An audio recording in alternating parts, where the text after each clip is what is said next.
Good evening and welcome to the Comprehensive Plan meeting. Today is Thursday, November 30th. We have with us several staff members as well as members of the Comprehensive Plan Committee.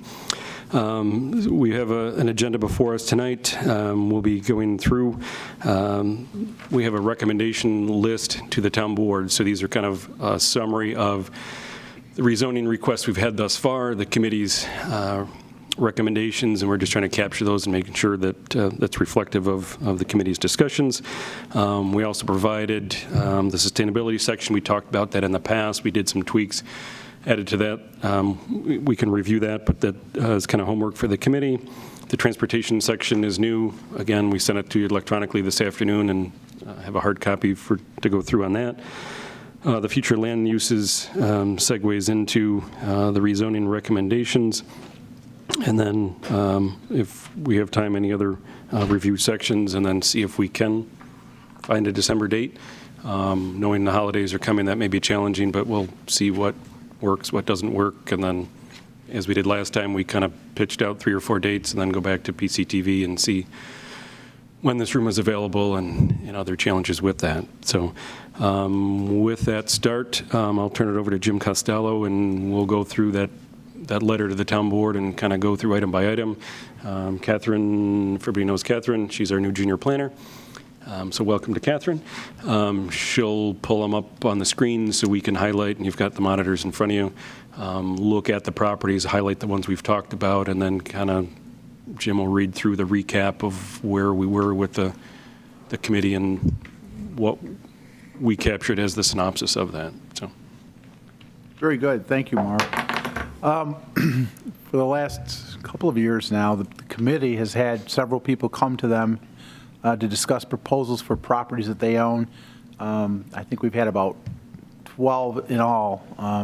They encompass multiple properties in some cases, but we've had about 12 different requests. Some of the requests actually were from staff to try and clean up some of the existing zoning map that is kind of not in line with what's actually happening on the properties, and we'll go through that in a couple minutes. But what I'd like to do is go through a letter that we have prepared for the committee. We're seeking your approval this evening of that letter, or to modify it if we need to, because that letter does have to go to the town board fairly soon. Because of the people that you did meet with and the sites that we did visit, we've had 1 or 2 that have already gone through the process. We have 3 coming in that want to go through the process of rezoning, and we don't feel comfortable allowing them to move forward until that letter is secure in the board's hands, so they know that you had reviewed it and what your rationale was for making the recommendation to that board. So with that, we'll start out, and I'm not going to spend a lot of time on each one, but there are a few that probably deserve some extra time. The first one was a portion of 125 Panorama Trail.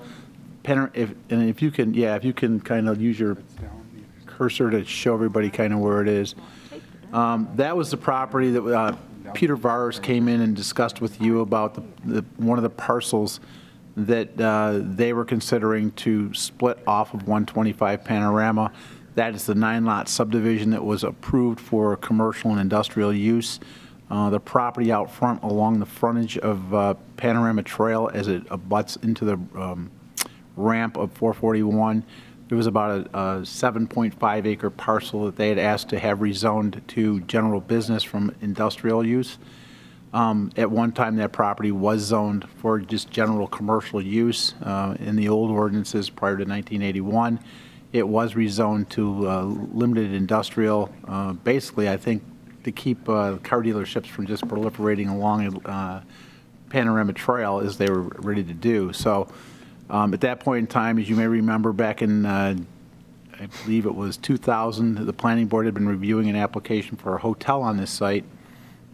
Hotel was never built. As 2008 came along, they couldn't secure the funding for it, and it was never built, although they did start putting utilities on the site. So with this, the applicants had asked us to rezone that back to general business to keep it more in keeping with the retail type setting of Panorama Trail, with Popeyes and a couple of the other retail establishments along there.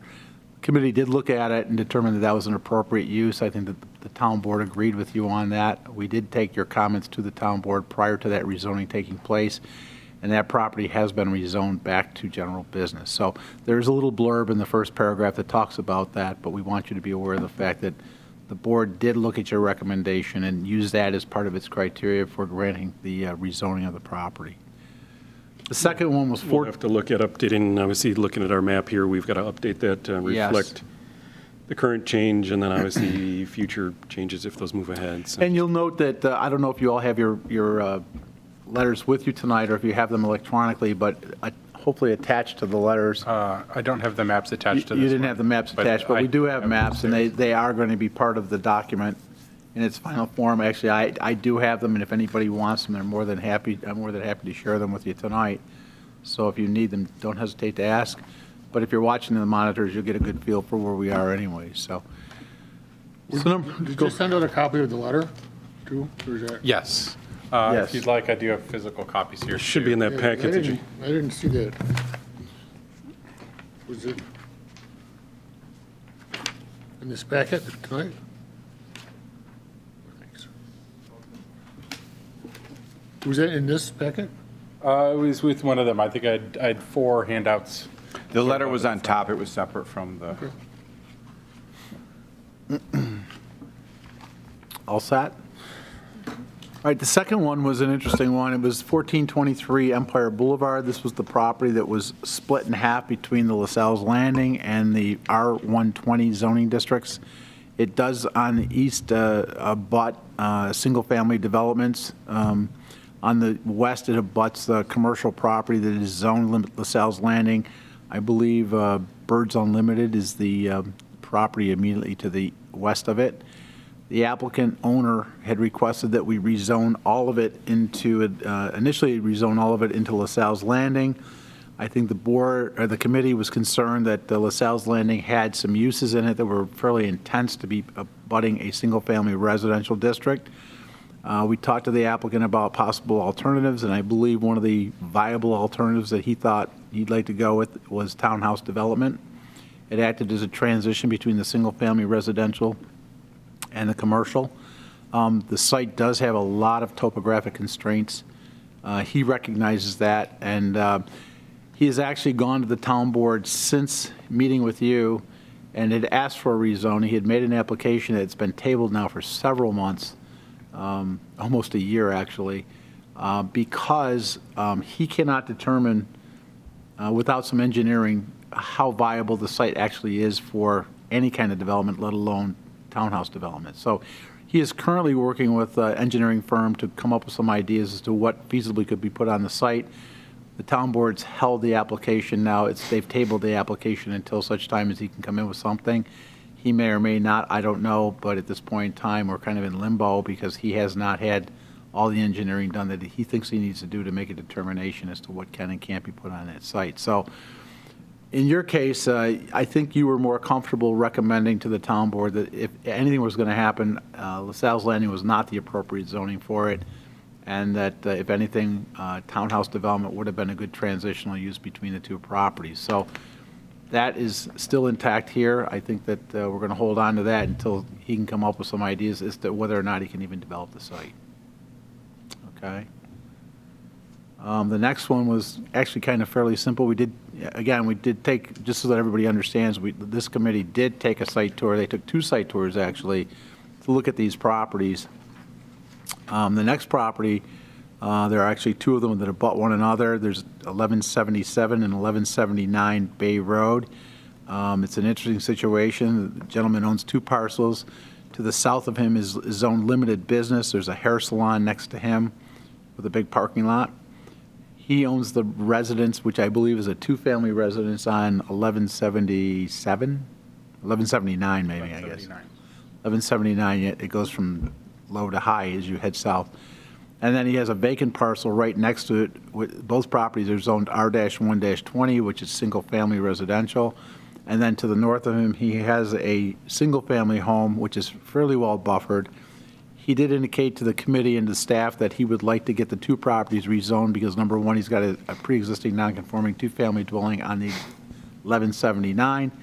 He would like to put a two-family dwelling on 1177 to kind of match what he's got on 1179. The site was well buffered from the north. It would look basically like a larger home, a single-family home, according to him, as to how he would lay that out. I think the committee looked at that and felt there was enough buffer there. He probably will need some variances because the MR district requires an 80-foot exterior buffer from any construction. He certainly doesn't have that, so he'll have to ask for variances for that. But the committee did look at it and did make a recommendation that they were supportive of the multi-residential subject to the two-family dwelling. The next one was 1271 Fairport 9 Mile Point Road. You can get there.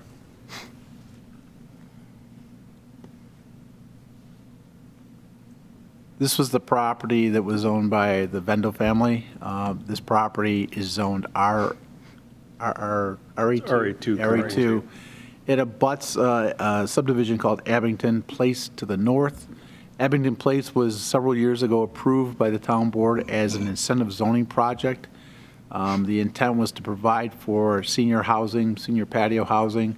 The development has occurred as pretty much a senior housing complex. The requirements of the subdivision were to allow for internal access to the property at 1271. And if you can kind of just circle 1271 as being this is the site. The owners of the property had requested to the town board incentive zoning as well, so they could put in 27 single-family residences, similar in size to those properties as well. After that, the board did support the idea of incentive zoning for the 27 units. They were not built. The owner came back and asked if the property could be rezoned to R120 so that he could get 24 units in and then maybe ask for more incentive zoning later on. He probably would, if he could get 24 units on that property, that's probably what he would get. Unless he were to come in with some rationale for more incentive zoning. But that's what he was looking for. He also indicated that there's that north-south tree line, that he would like to preserve that area to the east for the time being and continue to utilize it for the agricultural operation on the site. Since that time, I believe, Doug, he has actually applied for a single-family residence on the property. Yes. In the middle, kind of where that, right there. Thank you, Catherine. So he is looking to do that. The committee, I think, was supportive of recommending to the town board that the property be rezoned from RA2 to R120, as they do have access to sanitary sewers.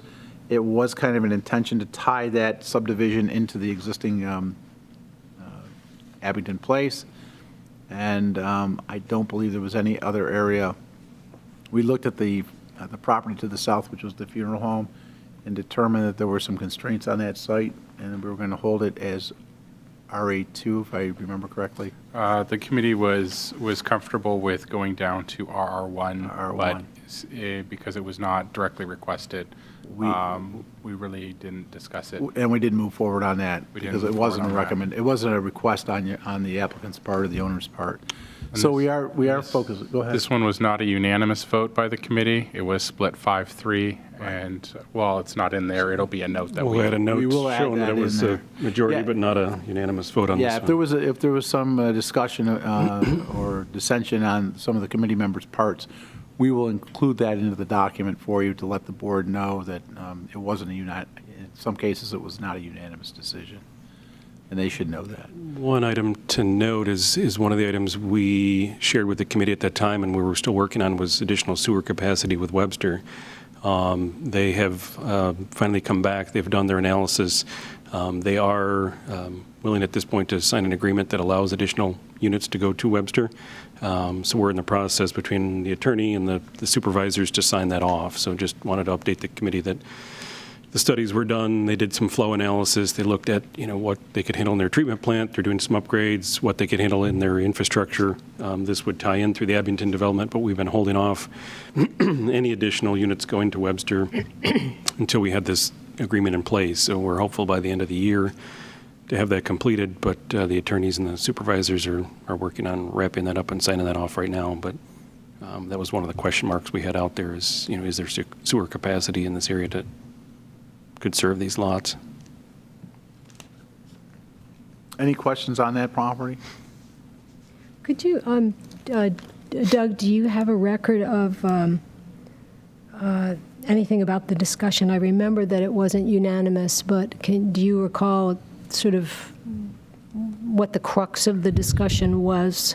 So a lot of it came down to not all committee members were in agreement. We have multiple zoning districts for density in terms of residential. At RA2, the board also, or the committee also looked at RR1, which is 1 acre, as well as the half acre. Since a lot of our residential developments have been undergoing cluster development, so they essentially utilize the entire developable area of the property and then develop it on a smaller portion of it. So they do lots that are smaller than the required zoning. They're just limited to what they could get under traditional zoning. So there was some discussion whether doing R120, which would essentially put them at the size lots they're looking to do, or having them do RR1 and then cluster it, as they would typically come in with a cluster plan, to do smaller lots. And then you would essentially preserve a little bit more of the property through the 278 mechanism. Okay. Ultimately, I think the committee, if I'm remembering correctly, it was our December 3rd, 2019 meeting. The committee was comfortable with R120 since they would largely match what was developed directly to the north. Though I do think the distinction between doing directly R120 and RR1 with the potential that they could cluster it or request to do a cluster development through the planning board was the biggest, is where I think the disagreement. Yeah, and with the cluster development, as we talked about in the education process, even if they got their 24 units, some parcel would have to remain in place that would be larger than the rest of them, and it could be developed, but it could not be further split out to smaller lots as what the other 24 would be. And in some cases, it might be that acreage that is on the side of the farm market operation, or that might be the remaining portion when all said and done. Well, and under R1, they would get less units. They would Right. be somewhere in the neighborhood of probably 11. Well, and I think that their intent was to always, initially was to go with incentive zoning. The problem with incentive zoning is you have to pay the owner of the property for the land, then you have to pay the town for the incentive to do some improvement in the neighborhood to accommodate a betterment for the neighbors. In that case, he would have asked for the same number of units under the RA2 or R1, whether it was 27 in this case. Ironically, he gets less units under the R120 than he does, if he doesn't ask for incentive zoning, than he does if he asks for incentive zoning under the RE2. It's kind of a weird thing, but that's how it kind of worked out. So I don't know what his plan is at this point in time, because he is building a single-family home smack dab in the middle of that property. But I think the intent was to look at this as an R120 to kind of tie into the Abington Place I think subdivision. they're looking the back part, you'd come off the stub, and then the back, you'd have a cul-de-sac that would go back and match that, but the front, they would preserve the farm market with their home on the lot and the farm market, so you'd kind of preserve the more rural character and keep the farm market on the front end, but then, have opportunity, for some development on the back that would just come off with a cul-de-sac and then tie into matching the backyards of the adjoining or adjacent property to the north. As I recall, the other questions that came up regarding the senior living and what they were going to put up against it, and whether or not the town wanted to kind of continue that type of a look and feel for the elderly residents there versus a neighborhood full of folks that might be a tad more energetic and loud. And that's some of the smaller lots kind of lend themselves to, in there, and it's not restricted against age, but I can't say, I've been in the subdivision a couple times looking at things, and most are retirees, and, not saying you can't have a family in there, but it's marketed towards its patio homes, it's all one floor, And I think they were looking to kind of continue that, and, kind of with the smaller lots, you kind of lend yourself towards, smaller either family or retiree than having a bigger yard for kids and play areas and everything else.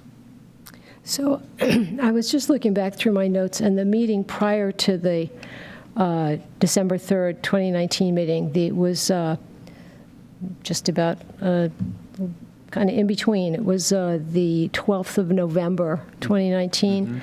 And at that meeting, we actually said we were going to table the discussion till the December meeting. But one of the points that was made at that November 2019 meeting was that the owners, the vendors, were going to reserve 5 acres for themselves. We're going to hold 5 acres aside and only develop 12 of the acres. That's right, that was the front portion that they wanted to maintain. Because they actually have a house right next to this, to the north, right there, yep. That's where they live now. They want to build a new home to the back now, since we've met last time. But they did want to reserve that area where all the greenhouses in the operation are now into maintaining that as agricultural. Yeah, it was the Right, front section but- in front of the where they're. The tree line. No, yeah. I understand that, but I guess maybe I'm misunderstanding something, because the way this reads to me, the number 4 on your letter, it seems to read as though 24 single-family residences are going to be developed on 17 acres. But No, that's not, you're right, you hit it right on the head. It's 17 acres, but 5 of the 17 would be dedicated to the farm market operation.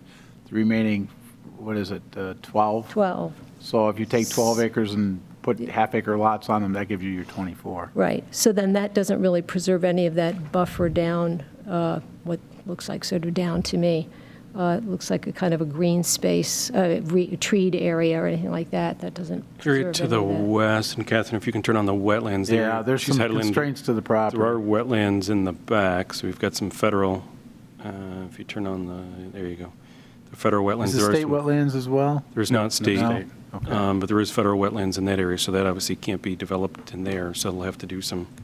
So that seems to me that's fewer than 24 houses then. And maybe we tweak the languages and say just half-acre zoning and just leave the number of units out, and then obviously they'll have to come in to the planning board at some point and get what they get and meet the zoning. If they're keeping Right. 5 acres, if now they're putting their house back there, maybe it's 10 acres, and Right. So But I maybe think that needs to be clarified in Take the here. number We of- talked about, Same. Yeah, take the so number it of doesn't units out, sound like and they're not 24 houses on guaranteed. 17 acres. and as Yeah. we talked about, that wetland, I mean, that's just a red flag more than anything else, showing Right. that on that map. They have to go out. That wetland might be much larger than what that shows on a map. Right. So you're right. I mean, probably taking out the number of units is probably appropriate. Letting that get worked out through the process is that they may not get 24. Yeah, the And I think rezoning, you might want rezoning's to not indicate in here that they've got guaranteeing the. them. That they're going to set the- aside that 5 acres, I think that's critical to Yep. state it right up front. Yep. That we're really And- talking 12 acres zoned R120. And the wetland should also be referenced in there as well. Okay. Yeah, and I think we take out any reference to the 24 units and just talk about allowable density. Yep. Yeah. Yeah, the rezoning's not guaranteeing them a certain density. They're going to have to work through the process like everybody else, and the zoning is what it is, and the constraints on the site are what they are, so. Yeah, we'll clean that up for you and Okay. certainly send it out to you before we do anything. Okay, we had a couple of easier ones. If we can go to Allen's Creek Valley. Allen's Creek Valley was a 202-lot townhouse project that was done back in the 80s. For some reason, the property was zoned multi-residential. I have no idea why, but it was. It's certainly a townhouse project. The staff, this is one of the ones the staff recommended to you that be rezoned to townhouse development to be consistent with the types of uses that are on the property. It is certainly a townhouse project. There's nothing on the property other than townhouses and a clubhouse for maintenance and small gatherings. So we would recommend to you, and we did, and I think you listened, to get that rezoned. Yeah, I mean, the rezoning wouldn't change the density. I think it's built out to what it's built out. If you turn on the the steep slopes, you can see the slope areas kind of in between the homes. You turn on the floodplain, you can see the floodplain that runs through the property. So the change Yeah. of zoning isn't intended to increase any density or those are the steep slope areas. So you can see they've avoided. Yeah, there's Steep no slope more, areas. there's no more room for any development. With the now, units, so- it's just kind of right zoning the property for what it is. It was zoned as MR, which is more of an apartment building. Townhouse is townhouse development, so it's just more correcting the zoning map to what's there and not changing it It was for a technical error that has to be corrected. any basically. development.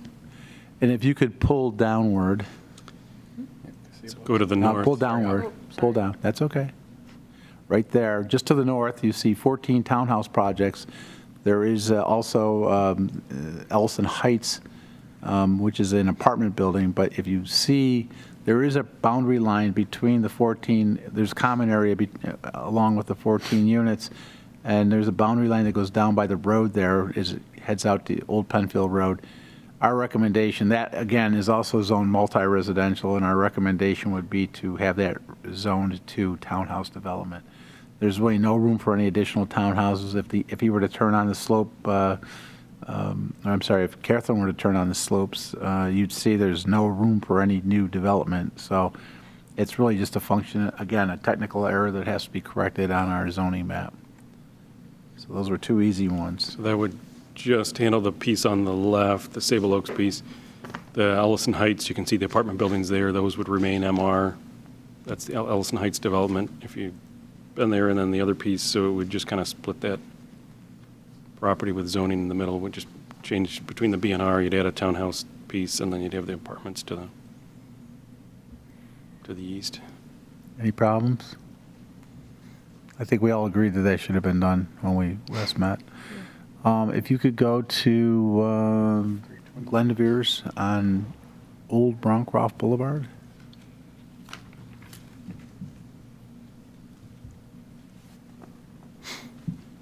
So this was an interesting one.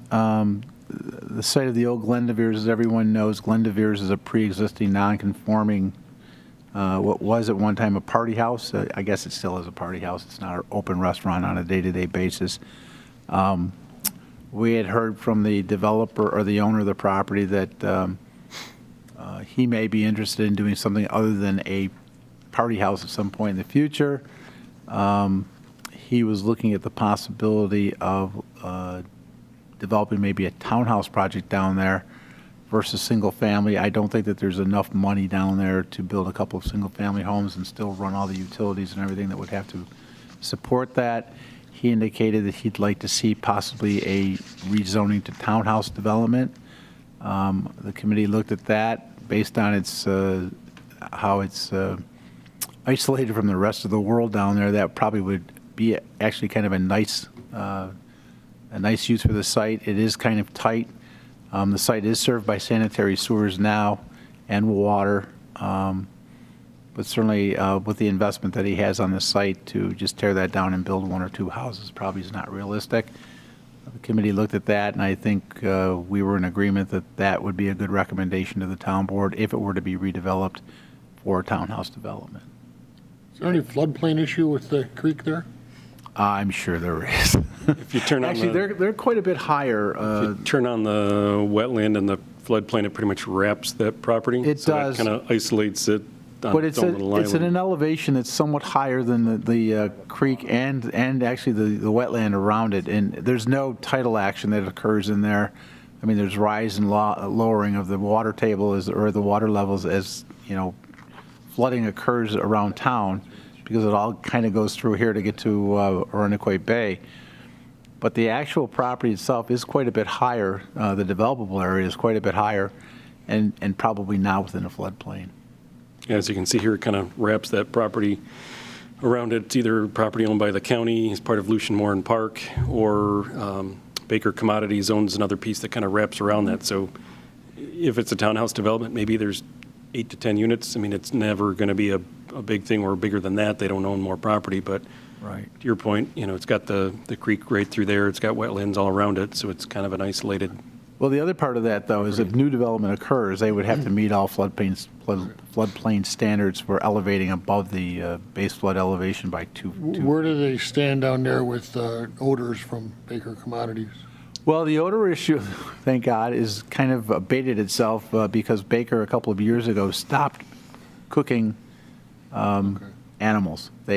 All they do now is accept waste oil, waste grease from restaurants. So that has kind of subsided, and it's not an issue as it was once in the past. Basically, it's a processing now that is not an impacting process. But that being the case, that's a good point because, you don't want to put more residential in an area if it's already being impacted by odors or whatever the case may be. That is not an issue at this point in time, thank God. Yeah, I mean, I live down there. I can tell you check that to confirm or deny. rendering stopped a couple of years ago and is never, they're not doing, but I guess the question would be, I know they're not doing it now, but have they actually stopped forever that they're never going to do that? Well, I don't know the answer to that question. It's a good one. I think their business model has changed dramatically over the last several years. For a while, they were just taking roadkill for the state DOT and some others. They're not even doing that anymore. I just don't think they want to do it. I don't think the personnel that's down there now would even be used to doing that again if they ever had to. I think they found a business model in taking waste oil or waste grease from restaurants that makes money for them, and I think that's what they're doing. Yep. I'm hoping that they never do it again, but you just never know what's going on there. Yeah, I mean, that to me would be the only sticking point. I mean, if they put the residences and they start rendering animals again, it would be very unpleasant. Yeah, it was very unpleasant for many, many decades, and then they did a fairly good job of cleaning up. They had some blips back after they cleaned up, but I think because of the new business model, I don't see that as being an issue at this point in time. I can tell you access in and out of that property off of that 55-mile-an-hour road, even if Very it's just difficult. a dozen units, is going to be problematic.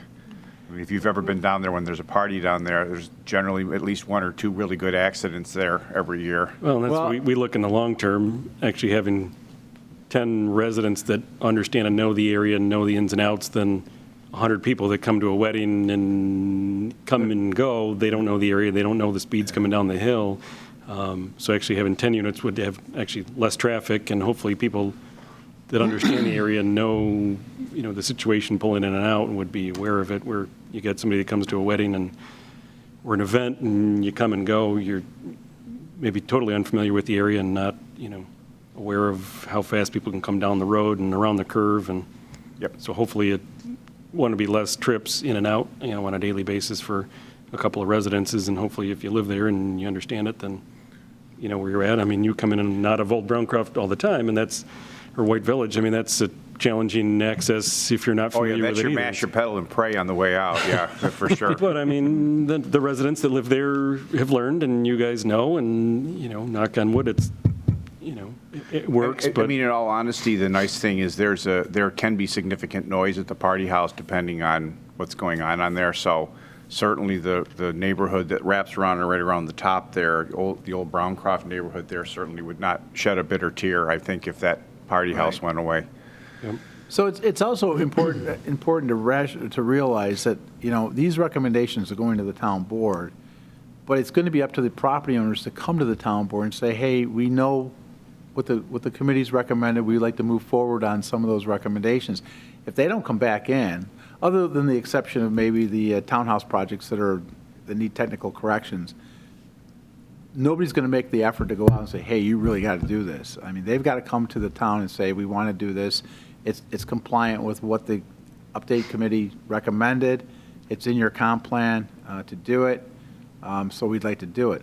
They may or may not ever come in, depending on the situation. That's just something you have to realize.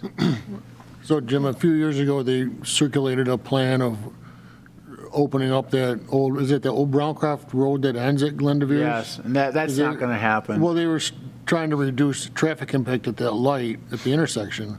Yeah, but I'll tell you, They did a survey, and is that dead? yes, it's totally dead. If you talk to anybody who ever used to travel that roadway, especially in the wintertime, they'll tell you it was just horrible. It was just the worst situation. Well, I think they were looking at a way to push that stoplight at Blossom down further so that it wasn't so congested. Yeah, I don't see that happening. I think that, if anything, the neighbors are comfortable now that not being a through road in front of their properties. We respect that. It hasn't been that for all the years I've worked here. It's been 40 years, and it's been gone long before that. So I don't see anybody going in and improving that to make it a through access road at this point in time. As a matter of fact, I mean, ideally for us, we own one bridge in the entire town, and that is the bridge that runs over that creek. Ideally, we'd love to get rid of that bridge if we could, but that's probably not going to happen. And we certainly don't want to have to put more money into that bridge because we've got more traffic going over it than currently exists. So I just don't see that happening in any time in the near future, if ever again. I mean, we still own the right-of-way, there's utilities in there, so I think there is pavement at some level, but that's so we can get access if we ever had to get in. There's some rocks at the end, you can move them out of the way if we had to get to the sewer down through there, but there's no intent to open that back up. It's actually just being used as a hiking trail at this point in time, so. There's parking spaces at the end, and I know people park next to Glen de Vere's. There's a little spot next to our pump station, inverted siphon, and then you can hike into Lucian Moore and park kind of on the backside there. Yep.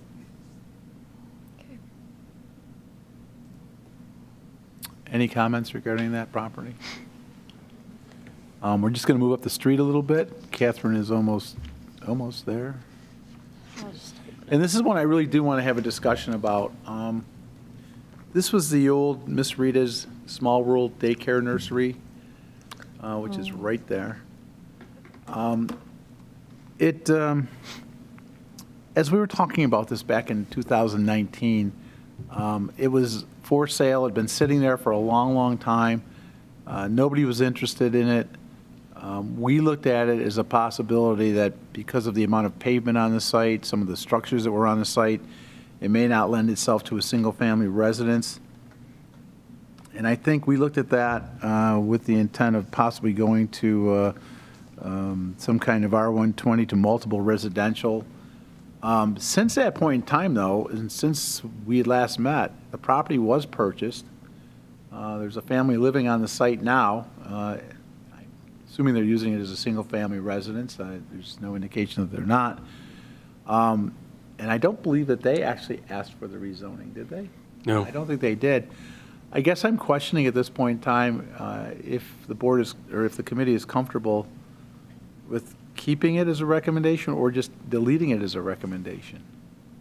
I would Because- say delete it. Why? It's been 2 years, You know, 3 years now yeah. since they've owned it, and there's been no interaction on our part with them or them with us to do that. So Yeah, there's I would enough- wait for them to come back and actually ask if they really wanted to do it at this point. that's what I'm thinking. I Yeah. can tell you the only thing that I mean, I live back in that neighborhood, and Right. the only thing I've seen that property used for is because there's a lot of green space along one side. I do think they have been occasionally renting out for parties and things like that. Really? Yeah, that's the only thing I've seen, but it was only a couple times this year, because I had kind of thought to myself, okay, if I see another 40 cars down there, I'm probably going to ask somebody from the town to take a look. and see You what's going absolutely on. should, yes, because. But it only happened a couple times and it stopped. I think the local neighbors that were down there may have had a conversation with them because that stopped, so. Yeah, I agree with you. I think that if they have not specifically asked for a rezoning, and it appears to be a single family or is being used as single family, which it should be. Yeah, there's I'm actually thinking we nobody, might want there's to no one delete that living out of there, the yeah. letter. Yeah, Jim, there's no one living there. I mean, it's only been used for recreational purposes. There's one light that's on, but there's never any cars there.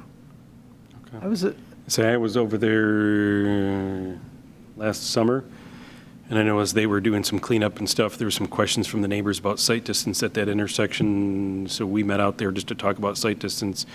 Had some neighbors, had the owners, they were more than amenable to cut back some vegetation and kind of open that up to help with the sight distance in the area. The neighbors seemed happy around that, so it was kind of the 4 or 5 neighbors directly adjacent. Oh, yeah, from the they've neighborhood. done a great job cleaning up outside. We've walked in yeah, and stuff, so but we kind of, I'm just, that was my only, there's no one living there. I mean, so That it's was not, my only that's currently interaction with being it. used. I guess that if they're not asking for it, and it's still a single-family home, at least in their minds, I don't see the need to ask for a rezoning or make a recommendation for a rezoning unless one is requested. Yeah, I agree. I agree. leave it Yeah. be. Chuck, So how I'd about like to you? take that portion out of the letter, just ignore it because it really hasn't come to you as an application or for request. Right. Chuck, you agree? Yes. Good. I don't know if it's worth checking out to see if they're really renting it out for parties before I think we're going to have to do before that. you change this zoning, 'cause Well, I mean, if they, first of all, if they come in and ask for a rezoning, just renting it out for parties doesn't cut it. Yeah. I should tell you all, though, that since last we met, the town board has directed the staff to prepare, which we have, a draft short-term transient rental ordinance, because this kind of thing is happening in Penfield. It's happening more than we thought it was. We've had one or two really bad experiences over the time that it's been happening without any permission from the town's part to do it.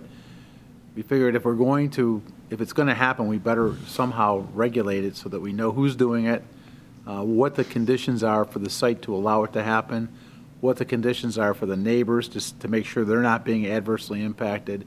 So I think there's probably going to be a public hearing sometime early next year to discuss the possibility of adopting a short-term transient rental ordinance, subject to the applicants going to the Zoning Board of Appeals and asking for special permits to allow this to occur. The permits would be on a confined space of 1 to 3 years, depending on the situation at this point in time, where you'd have to renew. And if, for instance, George moved away and I bought George's house and I wanted to continue to use them there, I would have to go to the Zoning Board of Appeals as the new owner to ensure that I'm doing all the things George was doing correctly and not adversely impacting his neighbors or the site. So I think that's going to happen. I don't know if it's going to get adopted or not, but I know that we at least put it together for the board's review because it has to be addressed somehow, some way. As time goes on, I could see people just buying houses in the suburbs and just renting them out all the time without any type of. So this is in reference to Airbnb or Yeah, VRBO, Verbo all or that anybody else stuff. that buys a property and just uses it as a vacation rental or, I mean, theoretically, you could Short-term. see people building very, very large homes, very palatial homes, and then just renting them out, similar to what they do in North Carolina on the Outer Banks. And I don't know under what circumstances you'd be able to make money doing that unless you had a golf tournament here or something like that that the whole world wanted to see. But people do have a tendency to rent these homes. We had a rental about 1.5 years ago. I won't mention the name and I won't give you the circumstances, but we had a very bad situation, and it was very traumatic for the neighbors, and we understand that back then there was no jurisdiction on our part to either approve or deny it, but I think the board feels more comfortable having the ability to have the zoning board approve or deny it versus just letting it go rampant. So Yeah, I don't think putting some intelligent regulations around that is a bad thing. I think that's. and I'm some thinking about controls. this property in particular as this occurs because it's a very large parcel. And you're right, if they're not living there, they're going to want to do something with it. Yeah, and let's face it, the structure itself is in very bad shape Yeah. inside. And so again, I'm still dubious as to what their long-term plan for it is. Yeah, I don't think the structure itself, quite honestly, I think does it have a certificate of occupancy? It does not need a certificate of occupancy because it's a single-family residence. Oh, okay. If they came in and they were to do some work, they'd have to get a permit, obviously, and that work would be inspected, and then once it was completed properly, they would obtain a certificate of compliance for the work. But we only issue one certificate of occupancy, and that's when the house is built. Gotcha. So I do agree with you. I don't think at this point in time it's necessary to make any recommendation to this property unless one is requested to the town board. So we'll take that one out.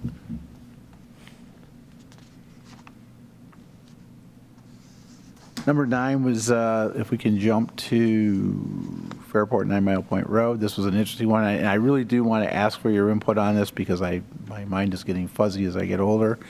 But I think Doug kind of brought me back to reality today as to what we were thinking about here. You have the properties on the east and some of the west sides of Fairport 9 Mile Point Road, just north of the Gymnastics Training Center of Rochester. There's a vacant parcel.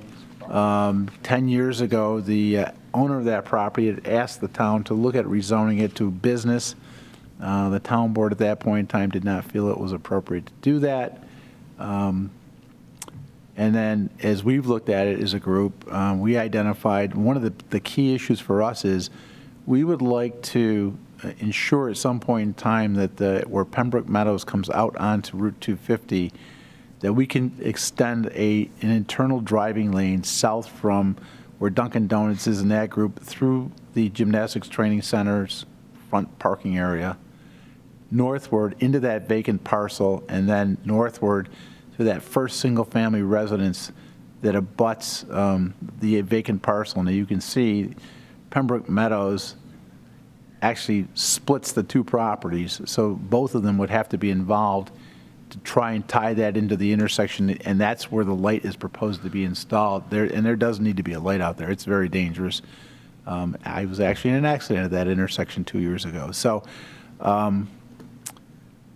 looking at that property, we looked at the night we went out and looked at it on our site tour, we looked at the larger parcel initially as possibly being a transition between the gymnastics training center and the residences to the north. And we initially talked about the idea of maybe putting a townhouse project in there as a transition buffer, kind of like we were talking about on Empire Boulevard at 1423. The only problem with that, though, is if we do that, we're not going to get an internal access drive along Route 250 northward to get to the intersection of Pembroke Drive. And then the other problem is, obviously, you've got that first home there that is a single-family residence. It's zoned R120. That would have to be converted somehow to allow for the improvement to occur at the intersection so that you could make it a four-way stop. So I think what the recommendation was, I'm going to let Doug jump in on that because he's the one that did the research for me to get to where he had to be on it. So based on our conversation, when we were first taking a look at it, I think we sort of came to the realization that the most likely use that could, or the lowest intensity use that would be likely to result in the type of development that we're looking for, that would allow for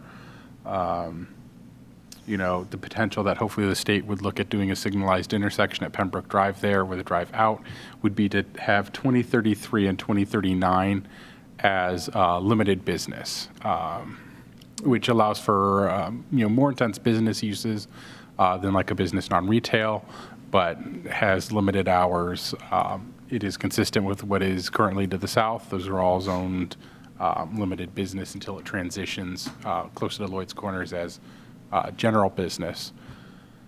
The intention then would be that 2013 through 2027 or 2029 would be business non-retail. They tend to be smaller developments. It's what's a lot of residential transition is zoned to. So down Penfield Road, north side of Penfield Road, across from Wegmans, those are all zoned B&R, where the eyesight and the urgent care and the orthodontist went, as well as we have some on the other side of 250 by the Windsor Square townhomes. So having business non-retail would provide a good transition up to the edge of the park, and then from there it's residential.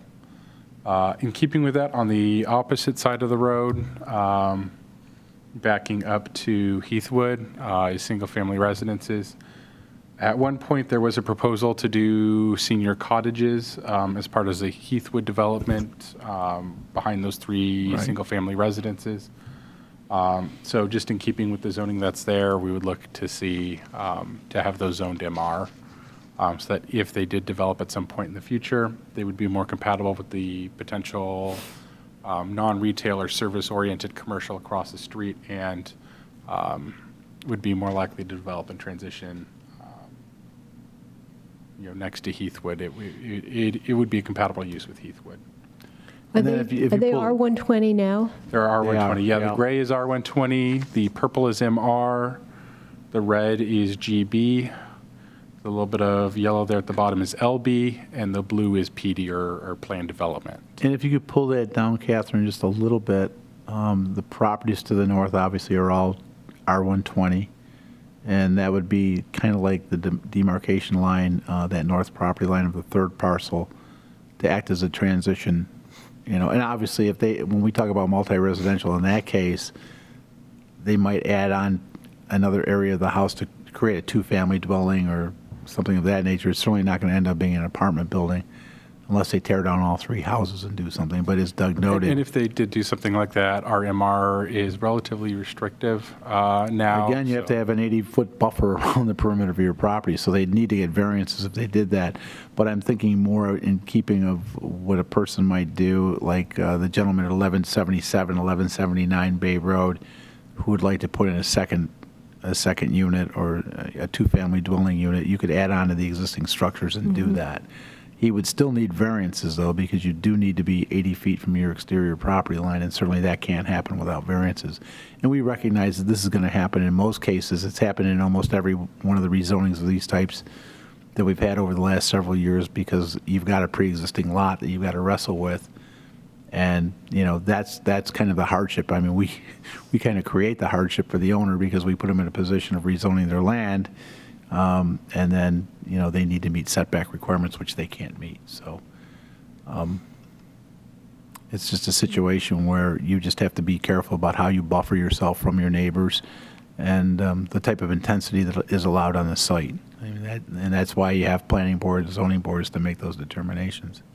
And then if you look at the plan, just on the left side, west side of it, the P is the former Filkins property, so that's now owned by the town, and if you've been by, we've got a little parking lot there, that's our rear access to Harris Whalen Park, so you do have that kind of town-owned land buffer to the north to those existing residences in there. That's just a little gravel parking lot and then, a secondary access, but that was the former Filkins property that we acquired through the open space, or some of the open space acquisition was to add to the parkland, and there was trails through the Zoom back. out just a little bit. It'll show you, no, zoom out.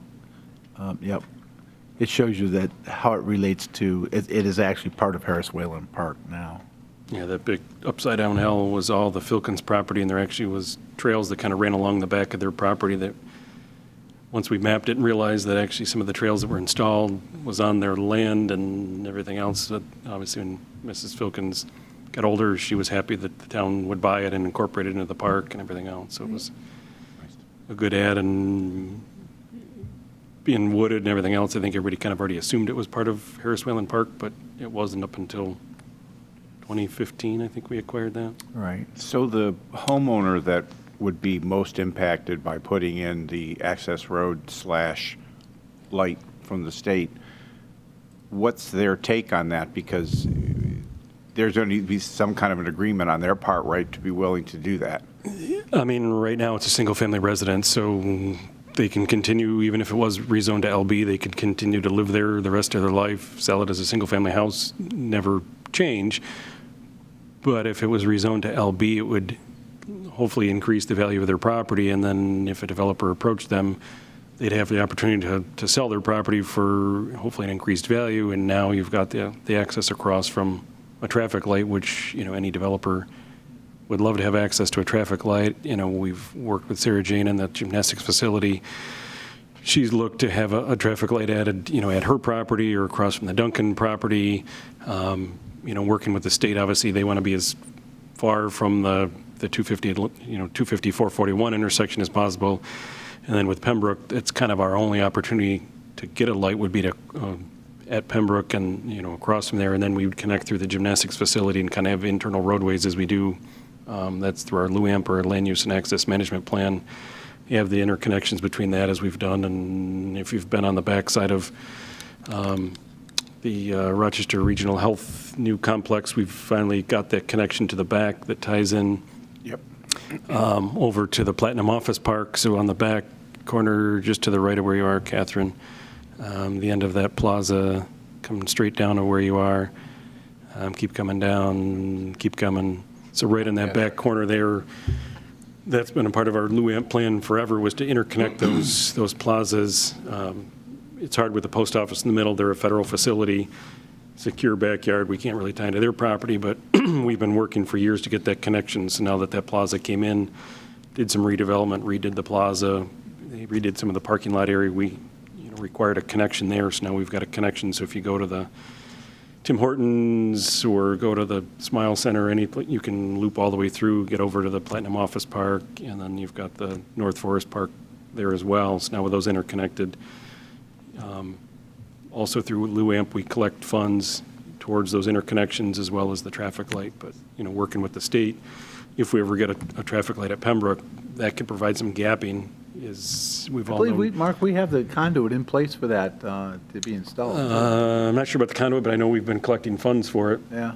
But that could then provide gapping if you pull out of the post office. Right now, it's just a stream. You either have to kind of time it, the traffic light at 441. If that changes, maybe you have an opportunity, or all the way up to Wayland. But now if you had something in between and the light changed, that could provide gapping in between for some of those other plazas to come out. Or if you so wanted, wend your way through the plazas and then come out to a traffic light to a safer location. So that's our thought, is if you'd have to kind of rezone it to a little higher density, because that first, as you said, that small house, most of that lot is going to end up being an intersection. You're going to come in, you have to have the proper throat depth.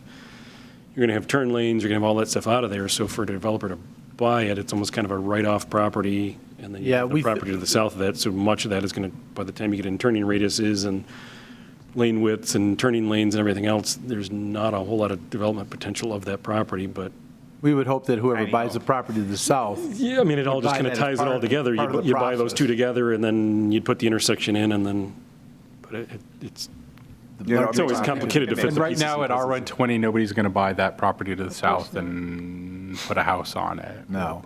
Try to subdivide it and put two houses on it. Well, the gentleman with came in a and asked for private drive. rezoning for the property to the south many years ago. He cleared all the trees off the lot.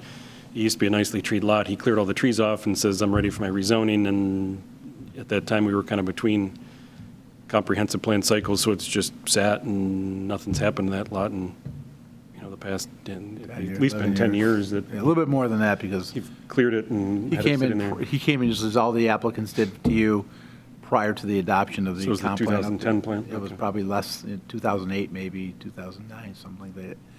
But again, we would look to, if a developer were to come in and buy that house and then the property to the south, as Mark said, they'd tear down that house, put the access point in, and then serve the rest of the property through the, develop the rest of the property to the south. If a developer did not come in, and you really still wanted to proceed with the traffic light, would there be a possibility that land be taken by eminent domain? You're right, it could. We generally have not done that. More likely, we would require a cross-access agreement, and any development that they did on that south property would be contingent on a cross-access plan being in place, that if the property to the north sells and develops, they would be required to tie into it. And you would probably have to get some kind of a fast food restaurant or something like that that would tie it all together and make it work properly. I would think a developer would probably look for multiple tenants for the site, that being one, and then bring everything across from Pembroke and then tie everything in north-south. And having potential access to a signalized intersection is actually a really big boost for Yeah, it's a lot very of commercials. desirable. When we do meet with folks coming in for commercial development, that is often one of their requests or requirements, is to be at a signalized intersection or have access in and out through a signalized intersection. Okay. So our hope with the state potentially changing that to a signalized intersection could be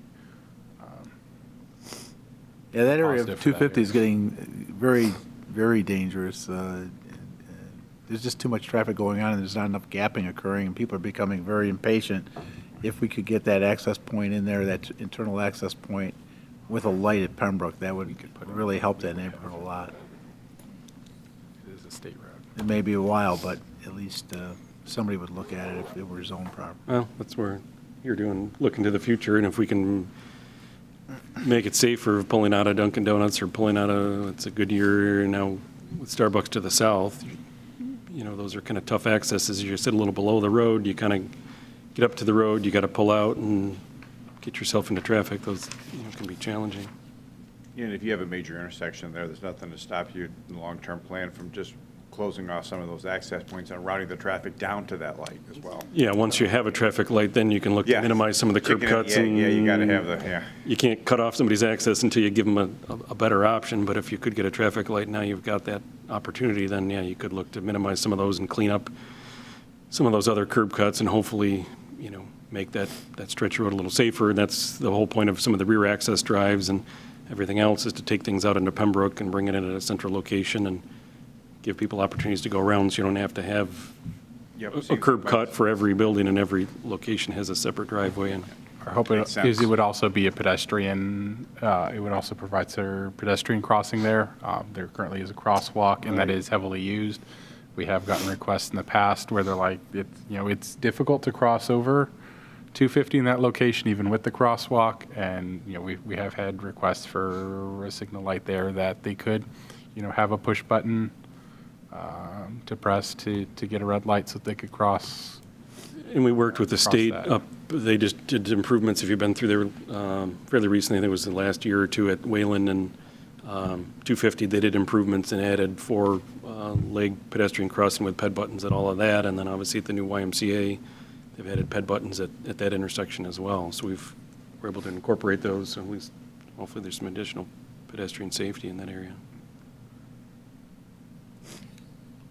Everybody comfortable, or you want to make changes? Yeah. I think it's our only rational process to get to where we need to be eventually with Pembroke. Okay. We go to 1506 Empire Boulevard. So 1506 Empire Boulevard is the site of the Hilltop Farm Market. I know that the committee is intimately familiar with that site. It's been there at least twice that I'm aware of. Yep. And I know that you had the opportunity, I did miss that opportunity, but I applaud you for going. You did talk to the neighbors to the rear in that subdivision behind that property. And there's also a house just to the south at 1468 Empire, which was a single-family home. I really have no idea what it's being used for. Now, it still may be, I'm not sure, but certainly it's probably not being utilized to its fullest and best use. The owner of the property had come to you a while back. He wanted to have a recommendation to the town board for LaSalle's Landing. And I think after you visited that site and visited with the neighbors, you determined that LaSalle's Landing uses have some uses that are impactful to the neighbors in terms of height limitations. You can build 3-4-story buildings on LaSalle's Landing's district sites. This was probably not an appropriate place to do that, based on what I heard from all of you after you walked the site and heard from staff. I think the committee recommended that rezoning probably was appropriate, because nobody's going to build single-family homes on 12,000-acre square foot lots at this location. I think the committee looked at the possible recommendation of limited business, which would Yes. really allow for the development of the area out by the road, or redevelopment of the area out by the road for some type of commercial activity, while creating a buffer to the east, which is required under the LB zone for at least 50 feet. I know there's a good stand of trees in the back of that property, which I think we'd probably like to preserve as much as possible, and a good change in grade on that property. So if I remember correctly, I think your recommendation was to go to limited business and not anything more intense than that. Everybody Yes, agree? with the caveats of sight lines, noise, and light being taken into consideration. Yes. Certainly, we want to preserve some of that tree line if possible back Right. there, and probably add to it if possible. We ended up meeting several of the neighbors in our walk through the backyard. They all came out and they all understood that, something may be developed there, or it could be commercial. They didn't seem to have too much concern for that, but something 4-story or 3-story or much larger would obviously impact their view shed, and they don't currently have a view of the bay, but I don't think they want a view of a building overlooking their backyard either. So I think What's the height requirements for limited business is limited business? Well, for limited business, 2-story. 32-story or 35 feet, whichever is less. And That would fit in You look at, nicely there was there. some existing taller barns, and we could kind of look at roof lines, so it was kind of a two-story building is there now Can you in some put on effect. the And topo for this? I think those work, but. I think we all agreed that looking at a- two stories would work. Anything higher than 2 stories would be problematic for the residents behind. You would, if, as an example, a 3-story apartment building, that apartments on the 3rd story would have, there would you'd literally be equal. Staring at, Yeah, the they'd staring at the back of the look at each building. other across I can't the, see it. Can you pick up the elevation from I the mean, I think property line the on reason, east the down to reason the for road? the limited business versus townhomes is that because of that major road thoroughfare there, it would make the property more viable to be used. Well, and also the shape of the property and the topography of it would not make a lot of sense for having kind of parking associated with anything residential, like sort of a multifamily residential anyway, but in-out parking for limited business would be yeah. doable. So I think that figured into our recommendation as well. What's the change in grade from the rear property line down towards, This is like 440. Yeah. And then this is 405. yeah, 35-foot difference from Yeah. the top of the property down to the They've already kind of benched it in on the lower level, so if you come off of Empire and kind of cut it in, you could Yeah, they're right Tuck- about 420. tuck much of At the the road? building kind of in at the No, lower grade. Where they And sort of flattened it out. It sort of goes Oh. up from the road, then flattens out, then it goes up again. Okay. There's Yeah, a there's like- relatively there's like a flat couple of area in there tiers at about, there, yeah, right at about 420. It's about 20-ish feet. Okay. so- So I think that's a good, safe recommendation. Certainly, it's not going to stay at R112. It's just not, it's not feasible to use it for that anymore, so. Yeah, I But you agree. can see that tree line between the properties to the east and that site. And is it's a preserved. substantial buffer. I mean, Yeah. we stood out there in the backyards. I mean, it was summertime, so you had the leaf cover, but you couldn't see Empire Boulevard until you got to the very, very end. We kind of walked to the last yard, and you could kind of see between the house and the barn a little bit on that far end. But the other end, it was a substantial buffer that was there, and I think it's well-established, and I think works. The residents, Well, and if we're you- if comfortable it's a with where it 50-foot is. buffer, I mean, my memory might be a little fuzzy, but I think that would include a good portion of that tree line that was there already. Yep. So, But I think, Doug, it would be worth noting that maintaining that tree line or even improving that tree line with, the addition of conifers or something like that would stay green all year would be desirable. Not that we can push anybody to do it, but that would be desirable. And that would certainly be something we're looking to do. Pardon? That'd certainly be something we'd be looking for them to do. Right, okay. Okay. Number 11, 1165 to 1271 Plank Road and 1220 to 1258 Northrop Road. This is, when we looked at, we spent a lot of time on this one. And I guess we want to just kind of revisit it again to make sure you're comfortable with where we are, or if we want to modify where we are. This was, again, on our site tour. We went out there, met Mr. Smith on his property and parked on the lower end and walked the Penfield Road, or the Northrop Road end and looked at it from the Northrop Road end, and then we drove around on the north side and came out on the and Plank took- Road yep, side and Yep. looked at it from there as well. And he originally had asked for RR1. You can see the light green to dark green kind of hedgerow is the split between RA2 on the right and then RR1 on the left. And then he also had requested R120 on that north end. And our takeaway from our discussions was, I think the committee was supportive of doing RR1 or 1 acre for that block piece there, but not supportive of doing the smaller density R120 at the Right. north end. And Yes. correct. Yes. And that tied into the Rocco Pine subdivision where they had actually taken RR1 land, utilized Town Law 278 to cluster the units, not to get more than what they're entitled to under RR1, but to cluster them for smaller lots and then have a lot of area left over for open space. That would kind of be the same situation in this situation if they were to utilize Town Law 278 for RR1. Right. But it really encompasses, I think, if I remember correctly, it encompasses all of those properties from Plank Road down to Northrop, north to south, and then on 250 And again, the town of Penfield owns that one parcel, Yeah, 20 acres. that one right there. And then there's some wetlands to the north, if I'm not mistaken. Yeah, if you could turn bring those up, turn the Catherine. wetlands and the floodplain on it, it does incorporate a lot of that eastern portion of the, So you can see there's some real limitations to the properties along Route 250. They are within a And floodplain. there were sewer limitations as well. Well, the sewer limitations are kind of easing a little bit in two respects. Number one, there will be the pump station to service Rocco Pines. I know that Mark's looked at the grades for that area, and it does not incorporate gravity system for all of those properties. It does for some of them. But the other part of that, though, too, is, again, going back to Webster, Webster, now has a new agreement to allow for additional sewage. They may need to do additional pump stations or another pump station to accommodate the rest of the land.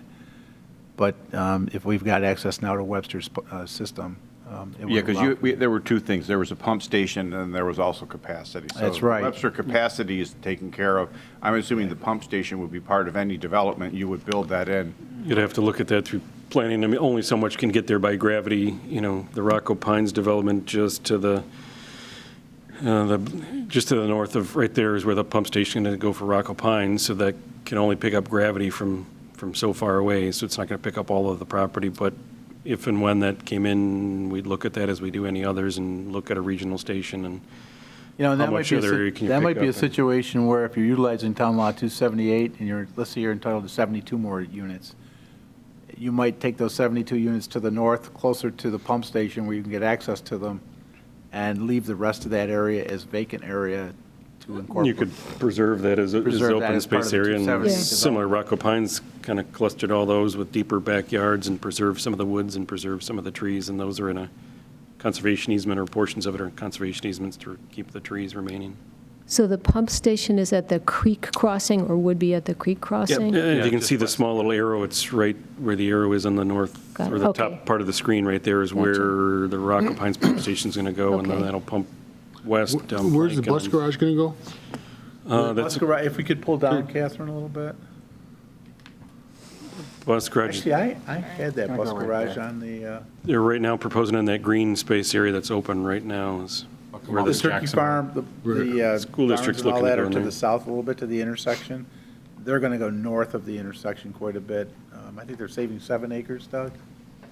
Are they saving 7 Yeah, acres for themselves? so Barry's got 7 acres. The school district purchased 40. And actually, they've already The way deeded they- off that Yep. You- that do we have 43 that? acres, and And You don't have that on it. I do. And is that going, sewage going towards Webster? right, yeah. well, right now, the school district has shown it as a septic system.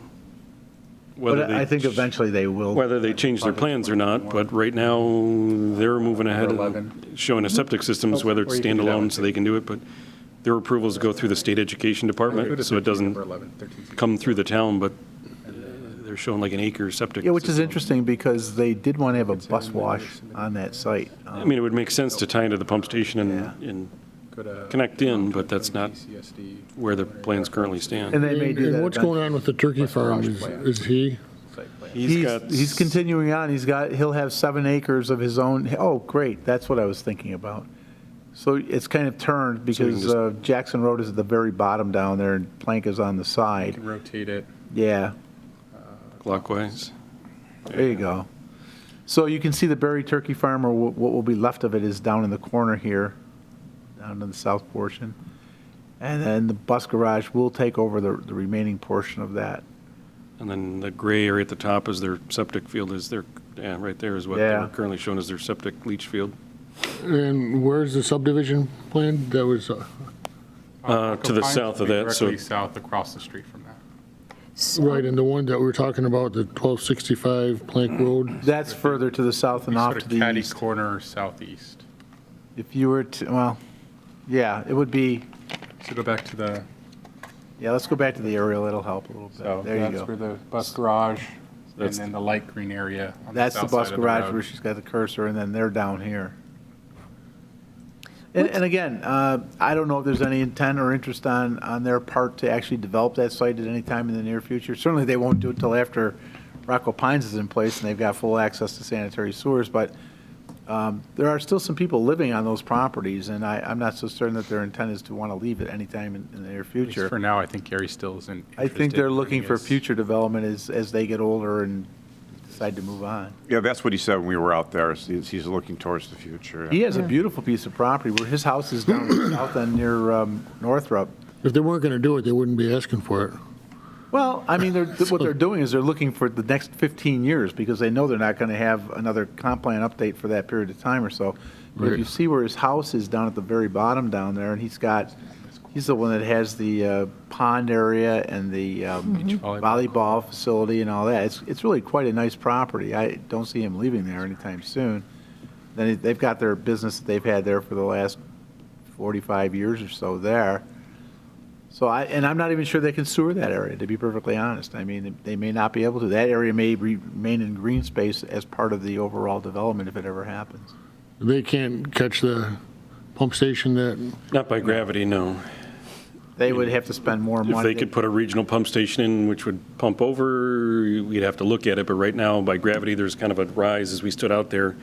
It kind of went up to the tree line and then fell as you went north towards Plank, so there was kind of a ridge line. If they could pick up other properties, around that area, and again, remember, we've all decided that Route 250 is the demarcation line between Mouse. development This and kind is of the only area that could non-development. probably Yeah. get sewer. So they'd have to pick up the rest of the area along Northrop and be able to do that in order for it to be eligible to be considered. but we're supposed to be looking at 15 years also for this, and Right. that's going to be that whole intersection will be developed, right? If you got, Well, it may be, The it may bus not be. I garage, mean, you as got you these- saw the constraints associated with the stream and the wetlands and all that. None of that's going to get developed. right? They can't develop more than what the number of units would be allowed for in an RR1 zone.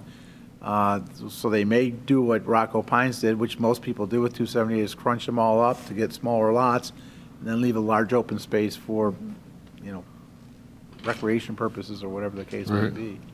Can I ask And a again, question? we own that 20-acre But parcel. I think with the traffic situation, it's got to be part of what we're looking at too, and Well, it's got to be more of what the planning board looks at. The planning board requires mitigation. If it's necessary, they have to mitigate, whether that means adding more lanes or turning lanes or whatever the case may be, or signalization, they'd have to look at that. That's just a function of what they do, and that's why they ask for traffic studies on all their projects. But, they'll have to do that as part of the entire operation. Sorry, Donna, you had a question? Yeah, I just had a question back on the potential bus garage and bus washing station and the turkey farm. What is the change in elevation, like from one to the other? Like, which way would runoff go? Can you pull up And the grades on that? wetlands are kind of in the northeast, so the turkey farm flows to the northeast. So from your direction would be this way. So Barry's is the existing turkey farm at the corner of the barns is kind of the high point, and then it all kind of flows back into the wooded area. There's wetland, if you turn those back on as well, in that back corner. So the school district Side of the extent. piece is down a little bit, but it all flows into the wooded area in the back. It takes a minute for it to load. And then the where they would conceivably have the sort of the bus washing thing also flows down toward that wooded area, or? Yep. It all flows to the back. And all that stuff will be mitigated, presumably? They'd have to put in ponds, similar to we do with any subdivision, put in a pond that would attenuate the large storm events, throttle that out. They'd have to do water quality to offset the parking that they put in. Put the bus So garage they've up got to, well, it doesn't They fall show a under couple the ponds. town's review Yeah, and you purview. see they're There you building can- ponds. There you can see the size of the ponds they're putting in to offset their parking lots. But they fall under the DEC and the EPA regulations that require them to do water quality and quantity, similar as Okay. we look at for any subdivision. But that's why the ponds are in the back, so the road's the high point, and then it all kind of falls back. And then in the back is wetlands and then a stream that eventually flows to the east. And actually, we just had Actually- cleaned that this past year. We'd gotten the permits through the DEC and got in there and cleaned out some fallen trees and some other blockages to, not for the school district property, this was planned well before their piece, but just in our normal routine maintenance, we kind of went through there and did some cleanup. And I could see at some point with this being built, there's a blinking light at the intersection of Plank and Jackson. I could see that becoming a three-color signal. well, I think you're adding a ton of traffic there. I mean, if that bus garage goes through, you've got every bus going there at least twice a day, and Right. all the bus drivers and the Yep. 70-some odd houses in But again, that's Rocco. only for a couple and, hours a day. The rest of the day, there's nobody there doing anything, so. But in any event, But those are the hours of the day that people want to travel, so.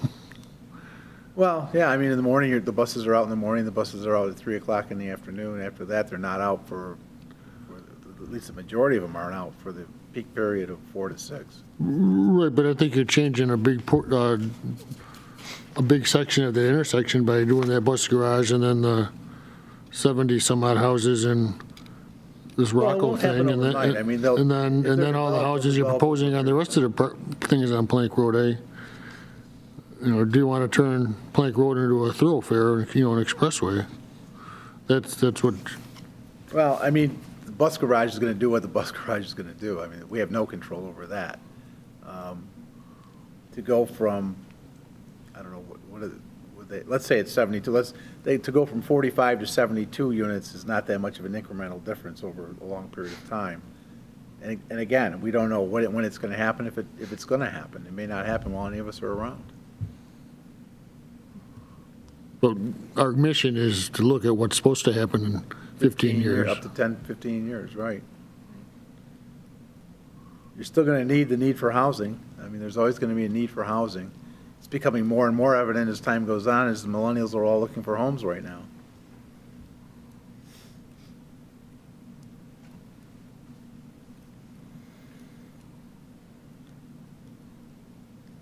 So we did already go through this process once We discussing the did, we problem. made a recommendation. I Yeah. think Yeah. you said that it was a split decision?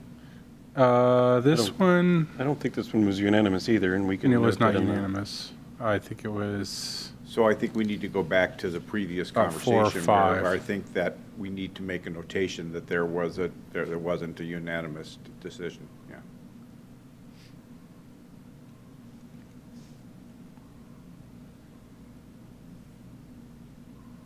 But I like the fact that if you're going to do it, there's a lot of constraints along that right-of-way on 250 that kind of really knock down a lot of the density. If we could just bring those back up again for a second, I just want to see. The fact that we own 20 acres of that land is a big help, so nothing's going to happen there. And actually, nothing can happen there. It was donated to us with the perception that it would be a open space for eternity, so. And the other thing we have there, we have a small little gravel parking lot with a little placard, and then I know the Trails Committee is working on some trails Put on the in wetlands through that, and and stream.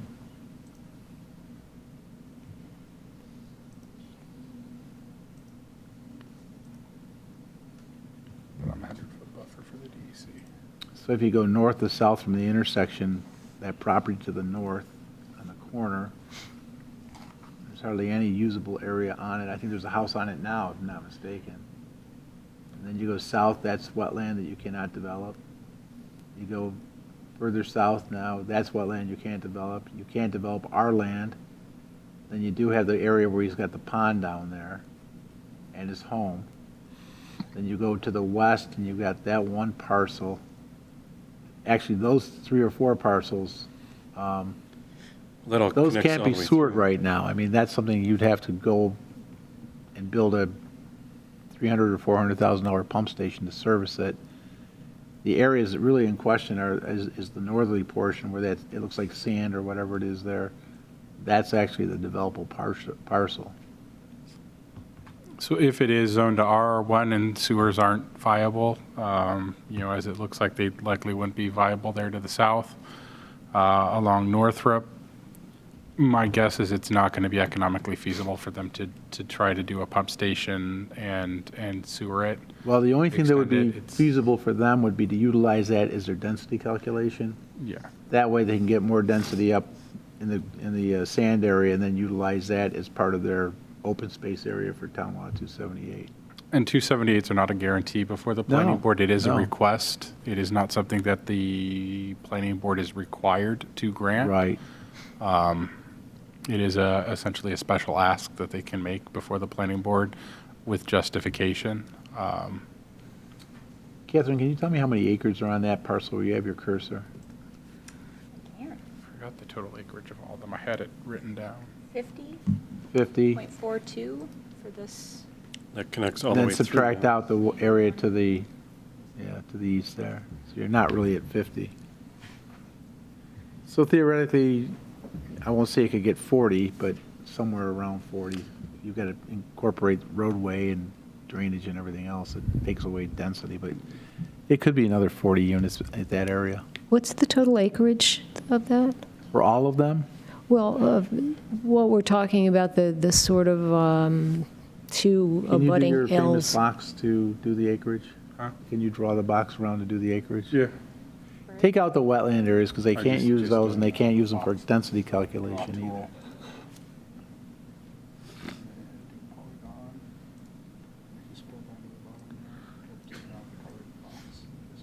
Oh, You can do show area measurement in acres. If you just draw a polygon around, roughly around the, oh boy. Click. But don't take into account wetlands, because they can't use them for density. I mean, roughly, not, it yeah, I doesn't want have to to say it's be in the ballpark exact, but of,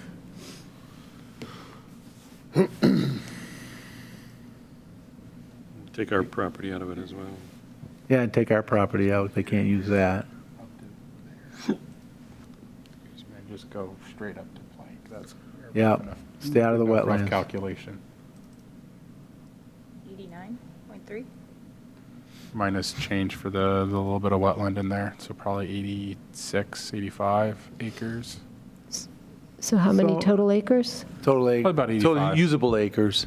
Is how much? About 85. 85. That's if they 85? convince some of their neighbors to sell and. But again, remember, some of that area is already developed, and they're not going to redevelop. I almost would take out, I guess maybe they could do something around the pond. The neighbors at the bottom could do corner something around the did pond. make a request to be part of the Yeah. rezoning, so theoretically, a developer could talk to all of them and potentially get them to all sell. So if you could do 80, Unlikely. you can't do 85 houses on 85 acres, because you've got to Right. incorporate roadway and drainage and all sorts of other stuff, so. About 80% of it. Yeah, 80% of 85, and you know that they've got to go as far north as possible, because they've got to get access to the sanitary sewer. Especially if they want to go below 1 acre, because in general, the planning board won't grant approval for lots on septic less than 1 acre. Right. It's pretty rare for them to do. So maybe 65 houses. Okay. So is this That's the another case. situation where we should probably not be putting a number and just saying adhere to? Yeah, it may be much less than 85, depending on the situation. You don't know how they're going to lay it out, and you Well, don't and, know. and as of now, at 2 acre zoning, yeah, so 2 acre zoning, they're looking at 40-ish 44, 45, maybe. houses, yeah. So anywhere from 45 to 85, and it won't be 85, because they've got to put in drainage facilities and whatever, roadway and all that, so they may be in the 70s again. You might be right, it might be another 72 by the time they're done. But again, a lot of it may not be on the south end, it may all be closer to Plank Road. Right, okay.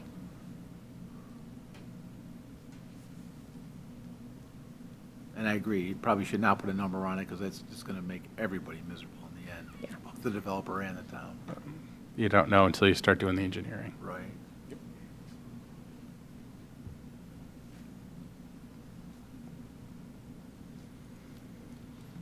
Last one?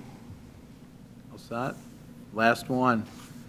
So the last one was, if you remember the last meeting we had, Mr. Rudy Neufeld came in to the committee to talk about his proposal for a triangular parcel on State, Plank, and Shoecraft, 1345, 1345 Shoecraft. 1345 Plank, I guess. Oh, if you want. sorry, Shoecraft is the address. Is it really? It is the Shoecraft address.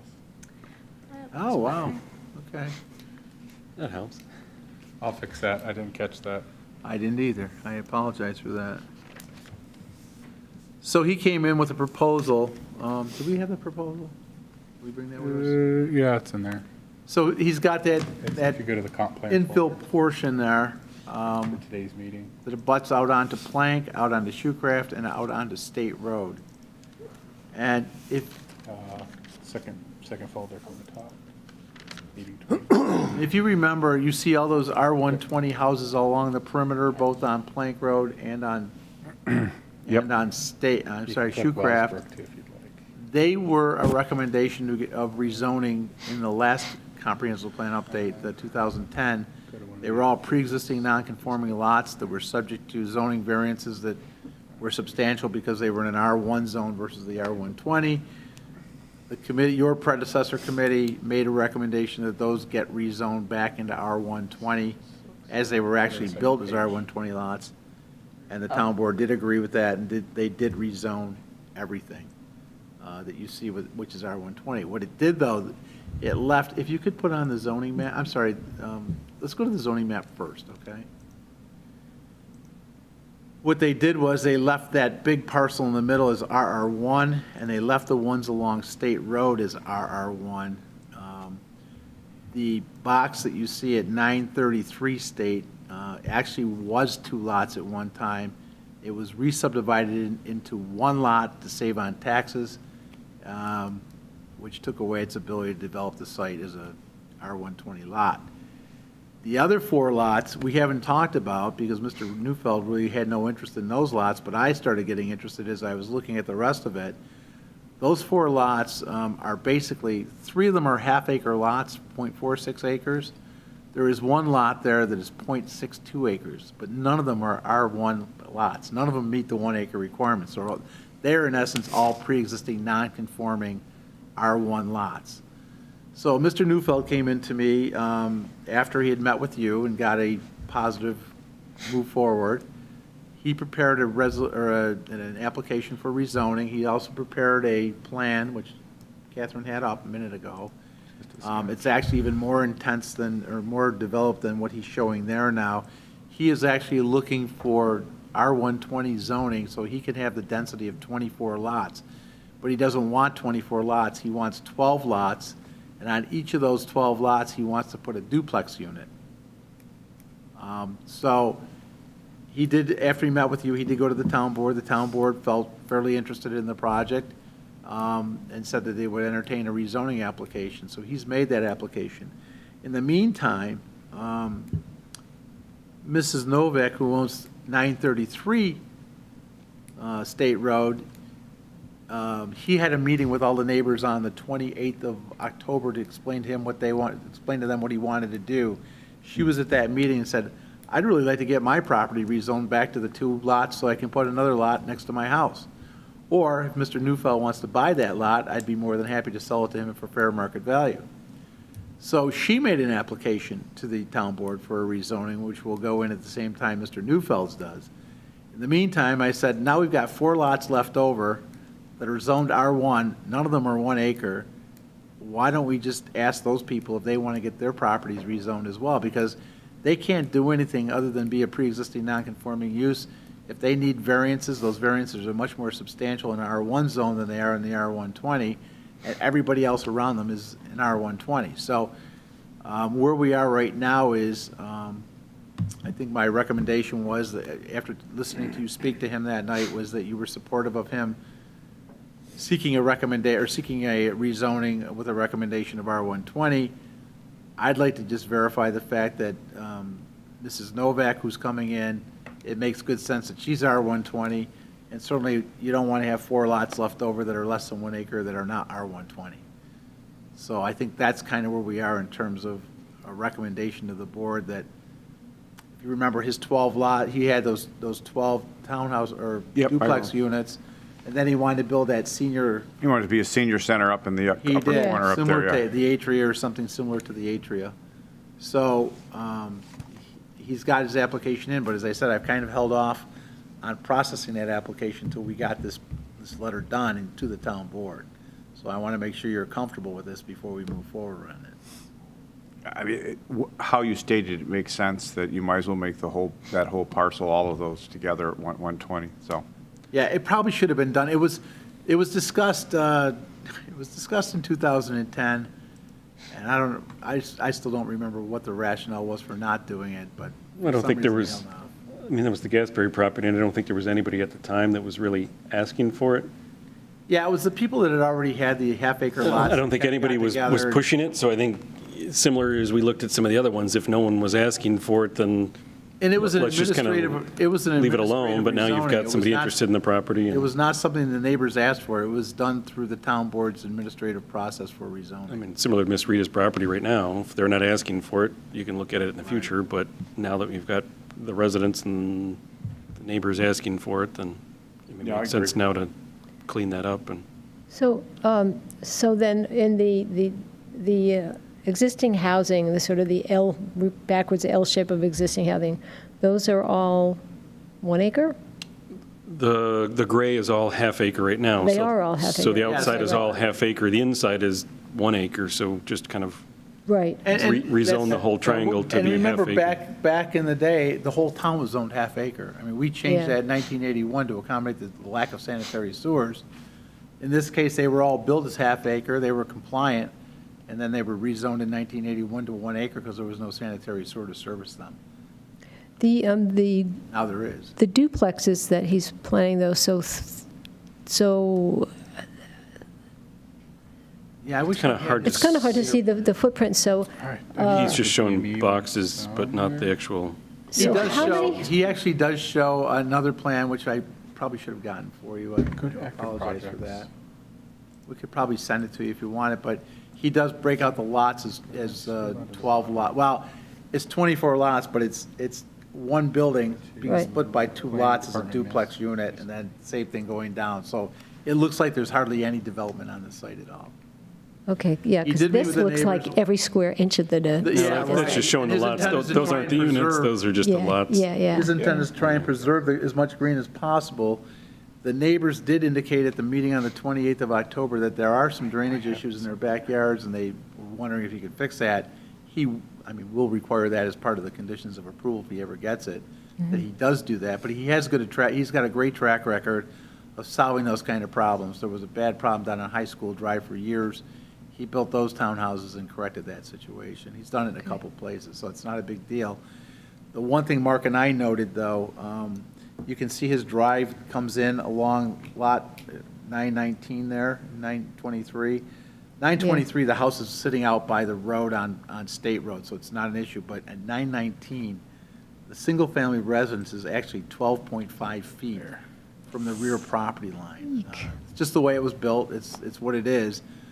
Mark and I are hoping to maybe jog that driveway down a little bit and bring it further away from the house and give him some more green space to buffer himself from. I mean, they'd have to go through the site plan review with the planning board, but just in an initial concept phase is, I think, add a little chicane to that driveway wouldn't be a bad thing to at least provide equal buffer to all neighbors around and not just Yeah. Right, one side. He or was the pretty amiable with most of the suggestions in the discussion, so he seemed like the kind of Yeah, and guy he'll do that'd be that. willing He'll to do whatever you adapt, ask yeah. him to do. He just needs to know how to do it up front so that he doesn't, incur other costs later on. But he will incorporate that. I've already talked to him about it. He said he would have his engineering firm look at that right away and see what he can do to get a better buffer. He also indicated that he would do natural buffering or fencing buffering if they wanted it in the back to give them some privacy because the road does kind of abut the backyard, so. Okay. But I think in this case, it's kind of foolish at this point to leave those 4 lots as RR1 when they meet the criteria for an R120 zoning lot already. Catherine, can you go back to the overall zoning? The only piece, if you can just zoom out just one. Yeah. The only piece left not rezoned is the fire hall. Yep. Is there any reason, I mean, they're not going to change what the use is? It doesn't matter. I mean, they're a public entity and they can do It's what not they going want to in change any the zoning use, I just- district. whether there's a, So you just recommending you do the whole triangle? It's- just clean up the block and, I mean. Yeah, I it's mean, not gonna we could change talk to what the fire hall fire and hall see if they want it done. does. It's I not don't think gonna- they care one way or the other because it is what it is, but we could talk to them about it. If you look to the properties on the other side of State Road, those are all zoned RR1. I think we have the development rights to that property, The that big large parcel one is right the there, so Dominica nothing's going to happen property. to that One one. at the corner is Yeah. 278'd, so it can't be subdivided any Right. further. So you've got the others there, but those are well in excess of They- 1 they acre. cluster And Development to the north. Yeah, where the little arrow is, we own the development rights to the Dominica property through one of the open space pieces, as well as like the Bauman, if you zoomed out a little bit, it would show it kind of connects to the Bauman property in the fields, and we own the development rights on some of those on the other side going down Plank Road. So that kind of was some of that block that was acquired through the open space acquisitions. So then obviously, we want to keep those as So 1 not, acre. not the actual farm market, but those open fields on the west side of West side, yeah. 5 Mile, north side of Plank, that piece right there, we own the development rights on. We own it further to the west, too, actually. So then the area that Mr. Neufeld was talking about potentially having as a senior residence, so that will be R120, so it could Yes. just simply be built as additional. And that's a permitted, a homes. conditionally permitted use in the R120 zone. Yeah, yeah, but I mean, Senior- he can just put more homes there if he chooses. Purple ones. Yeah, his intent is not to do that, though. His Yeah. intent is to have 1 unit there, but he, the Atria Care Facility, the former Grand V over there on 5 Mile Line, they were all in an R115 zone for many, many years. Yeah. The Atria still is. Grand V went to the Four Corners zoning district when we changed it, but those types of facilities, they're allowed it in residentials. Heathwood, for instance, that's a multi-residential zoning district, but it's a residential zone. Gotcha, okay. So that's pretty much all of them. We have not received anybody showing any other interest in rezoning, so we're hoping that we won't, and we don't have to bother you with these issues again. And if you're comfortable, we'll clean up the letter as we've discussed it tonight, get it back to you as quickly as possible, hopefully even tomorrow or the next day, and then make sure you're happy with it. And if you are, then we will start sending it off to the town board. I have one, if we could just go back to number 3 for a second. Yep.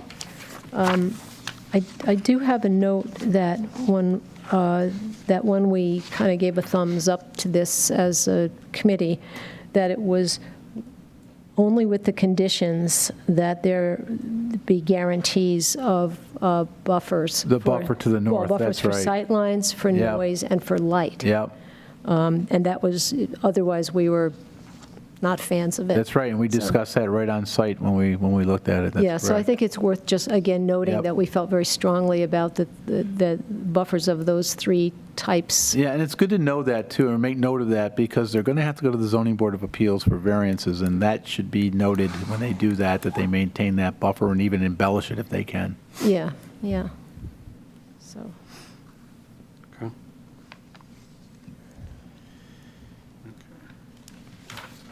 Everybody good? Great job. As we're quickly approaching our 8 o'clock hour, we'll kind of just highlight the other stuff that was provided. I know, Doug, we worked on kind of tweaking and updating the sustainability section, and not going to get into it right now. You can read it at home for homework. We sent it to you electronically, but we did add some stuff to that. The transportation section is new to you. It's an update of what was the last comp plan piece.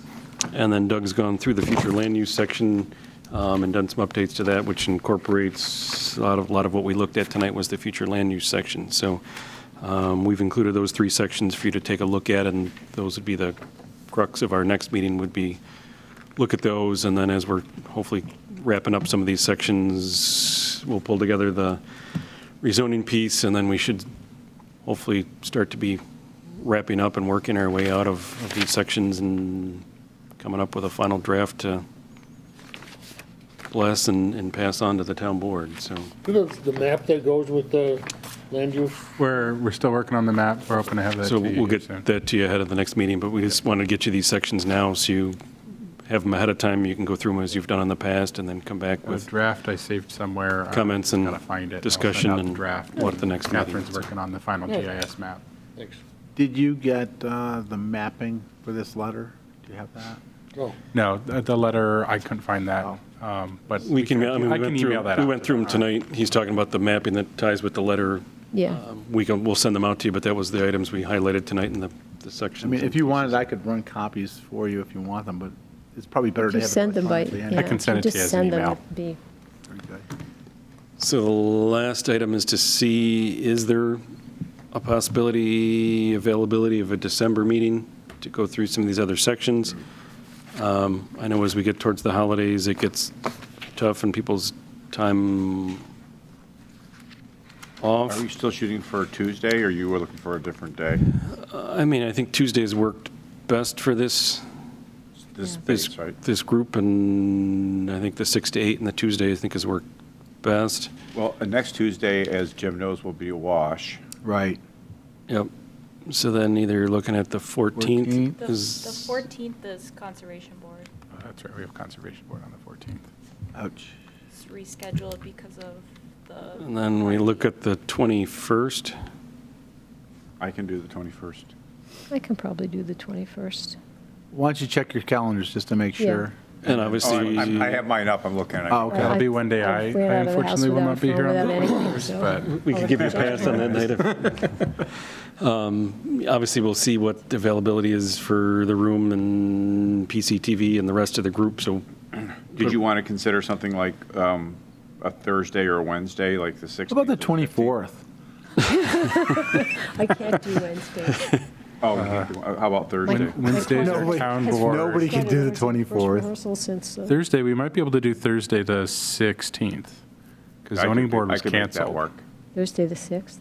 16th. Oh, 16th. 16th, okay. The zoning board canceled their December meeting, so that night could potentially be free. So what do you see as a end date? I'm hopeful one or two more meetings, we can kind of get through these sections, and then as I mean, at this point, we're going to spill over into January, to go through it, but we're looking to get through all the sections, get a final draft to the group, everybody say, yes, we're happy. Again, it'll be consensus, not probably unanimous on everything, but at least consensus through what we've got, and then once the committee is happy with the draft, we'll share the draft with the town board, and then the town board would look to schedule a public hearing. So then we put it out to the public looks at it, and then they've got their opportunity to make comments and give their input on it, and then. Well, we have to address seeker as part of that. Well, and that's where we start doing seeker and everything else, so we've got to look at, When would you envision that you'd be done with the draft document and give it to us to start reviewing? Because I think it'd be good if we forced ourselves to have a deadline so that hopefully we don't first go another 2 years on this. quarter now, and that's why I say, I know we kind of pushed to get this Appreciating November that meeting you guys in. are and busy too, I understand. We try to get the November meeting in. If we can schedule a December meeting, I think we can go through these other three sections and hopefully say, yeah, we're in a general good spot with that.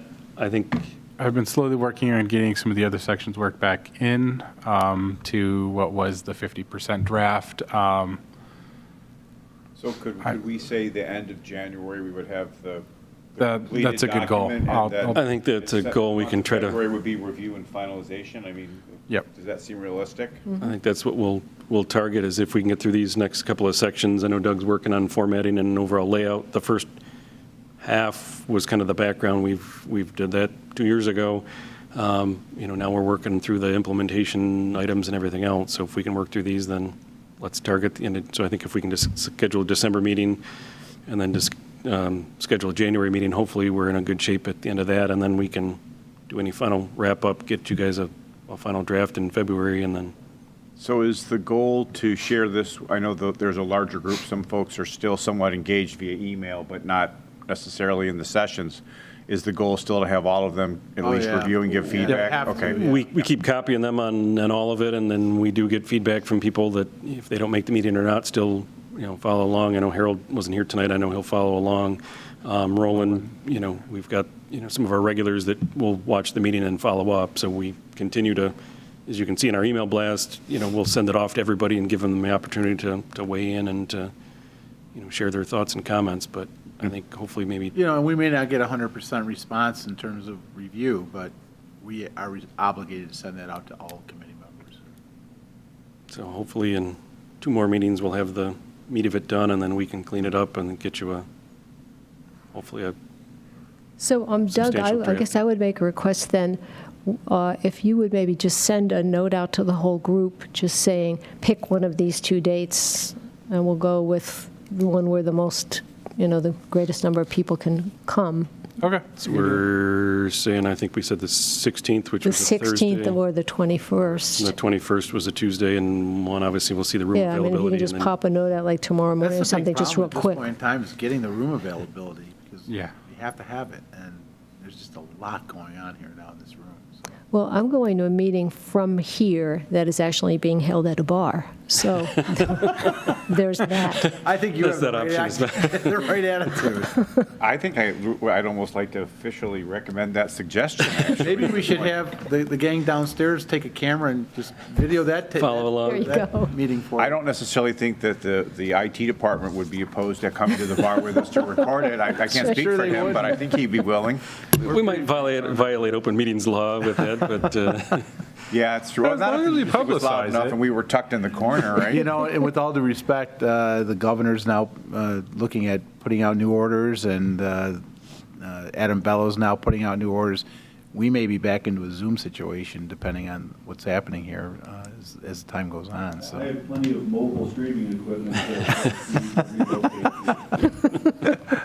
relocate. Good to know, Ryan. See, I guess I didn't want to speak for him, but I assumed he would be willing to potentially. Oh, I'm pretty certain he would too, yeah.